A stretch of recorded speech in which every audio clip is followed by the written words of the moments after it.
নমস্কার বন্ধুরা, রান্নার জগতে আপনাদেরকে স্বাগত। আজকে আমি আপনাদের কাছে নিয়ে এসেছি খিচুড়ি আর লাবড়া। খিচুড়িটা একদমই নিরামিষ করব, গোবিন্দভোগ চাল দিয়ে, যেটা আপনারা ভোগের জন্য বানাতে পারেন, ভোগের খিচুড়ি। আর লাবড়া সেটাও তো নিরামিষই হয়। তো চলুন আজকে খিচুড়িটা বানিয়ে নেওয়া যাক। প্রথমে আমি খিচুড়ি বানানোর জন্য কিছু সবজি এখানে কেটে নিয়েছি। দেখুন, আমার কাছে যা সবজি ছিল আমি তাই নিয়েছি, আপনারা এর সাথে অন্য কিছু সবজিও ব্যবহার করতে পারেন। আলু, কুমড়ো, গাজর, বরবটি আর সোয়াবিন, কাঁচা লঙ্কা, 2 রকম ডাল নিয়েছি, আর কিছুটা আদা আর টমেটো কুচি নিয়েছি। যেহেতু এখানে নিরামিষ বানাবো তাই মুসুর ডাল ব্যবহার করিনি, এখানে ছোলার ডাল আর মুগের ডাল ব্যবহার করেছিলাম। ফোড়নের জন্য নিয়েছি তেজপাতা, শুকনো লঙ্কা, গোটা জিরে, কিছুটা চিনি। এটা লাবড়ার সবজি। এখানে নিয়েছিলাম ঝিঙে, বরবটি, কুমড়ো, আলু, পটল আর পুঁই শাকের ডাঁটা। আপনাদের বাড়িতে যদি আরও এক্সট্রা কিছু সবজি থাকে, যেমন ফুলকপি, লাল আলু, এগুলো দিলেও কিন্তু লাবড়া ভালো লাগে। লাবড়াতে যতটা সবজি বেশি দেবেন ততই খেতে ভালো লাগবে।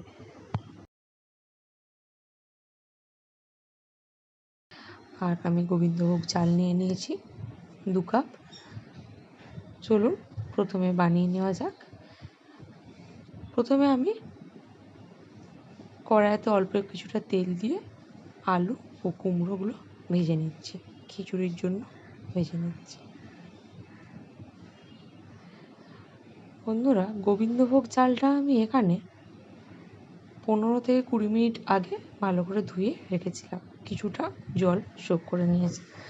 তো প্রথমে এদিকে আমি সবজিগুলো ভেজে নিচ্ছি। সবজি ভাজতে ভাজতে আমি এখানে ছোলার ডালটা সিটি দিয়ে নেব একটা।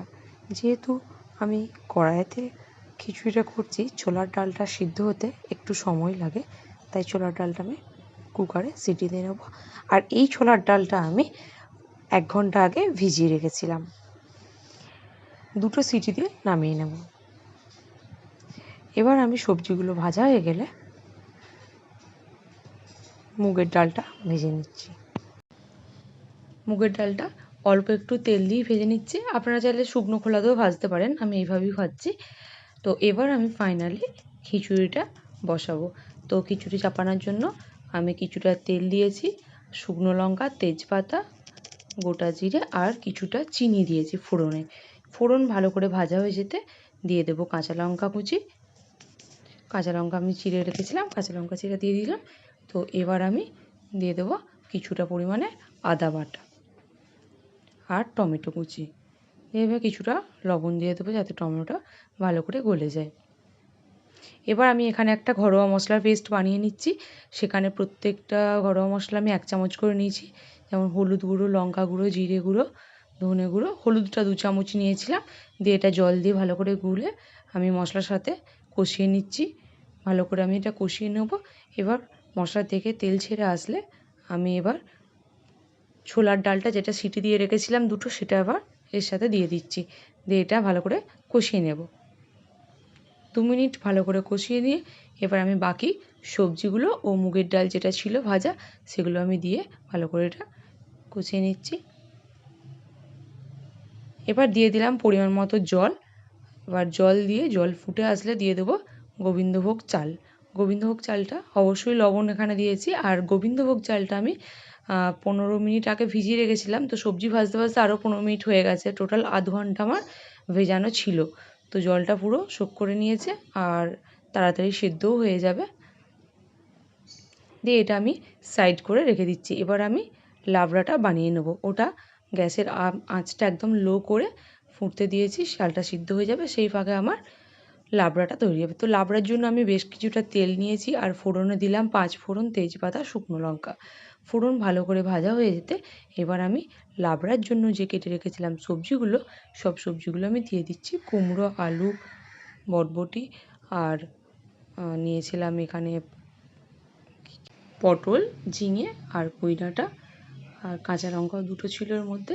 এবার এগুলো আমি ভালো করে ভেজে নেব। প্রথমে আলু কুমড়োটা একটু ভেজে নিলাম 2 মিনিট, তারপরে ভাজা হতে আমি পটলটা ভেজে নিচ্ছি, তারপরে বাকি সবজিগুলো আমি দিয়ে দেবো। দিয়ে অল্প একটু লবণ ও হলুদ দিয়ে কষিয়ে নিচ্ছি, ভালো করে সব কিছু ভেজে কষিয়ে নেব। দিয়ে হালকা একটু জল দিয়ে এটা সিদ্ধ হতে দেব। ততক্ষণ আমি খিচুড়িটা একবার দেখে নিই, একবার খিচুড়িটা নেড়ে নেব। খিচুড়িটা আর একটু সিদ্ধ হবে। আর এই পর্যায়ে আমি একটু জল দিচ্ছি, জলটা গরম জল ব্যবহার করলে এখানে ভালো হয়। এবার আবারও এটা ঢাকা দিয়ে সিদ্ধ করতে দেবো। লাবড়ার জন্য সবজিগুলো আমি আরেকবার ঢাকা খুলে নেড়ে নেব। বন্ধুরা, লাবড়াতে এখানে আপনারা আরও কিছু সবজি ব্যবহার করতে পারেন। লাবড়াতে যত সবজি দেবেন ততই খেতে ভালো লাগে। আর আমি এখানে যা সবজি ছিল হাতের কাছে সেগুলোই নিয়েছি। এখানে আর একটু সামান্য জল দিয়েছিলাম, দিয়ে এবার দেখছি আমার সবজি ভালোভাবেই সিদ্ধ হয়ে গেছে। এবার আমি এটা হালকা চিনি দেব, দিয়ে এটা নামিয়ে নেব। আর খুন্তি করে সবজিগুলো একটু ম্যাশ করে নেব, একটু ঘাঁটা ঘাঁটা হলে খেতেটা ভালো লাগে। এবার এটা আমি নামিয়ে নেব। ততক্ষণে আমি খিচুড়িটা দেখে নিচ্ছি। খিচুড়ি কিন্তু আমার একেবারেই তৈরি হয়ে গেছে। এটা এবার নামিয়ে নেব। তার আগে দিয়ে দেবো চিনি। চিনিটা অবশ্যই আপনারা আপনাদের স্বাদ মতো দেবেন। আর এখানে 2 চামচ ঘি দিয়ে দিয়েছি। নিরামিষ খিচুড়িতে একটু ঘি দিলে বেশ ভালোই লাগে। আর এবার আমি এটা নামিয়ে সার্ভ করে নিচ্ছি। পাঁপড় ভাজা নিয়েছিলাম আর এই লাবড়ার সাথে সার্ভ করে নিচ্ছি। তো এই ছিল আজকের আমার রেসিপি, খিচুড়ি ও লাবড়া। বন্ধুরা, আমার রেসিপি যদি আপনাদের ভালো লেগে থাকে অবশ্যই চ্যানেলটা সাবস্ক্রাইব করে পাশে থাকবেন। আর দেখা হচ্ছে আবারও কোনো নতুন রেসিপি নিয়ে। ধন্যবাদ।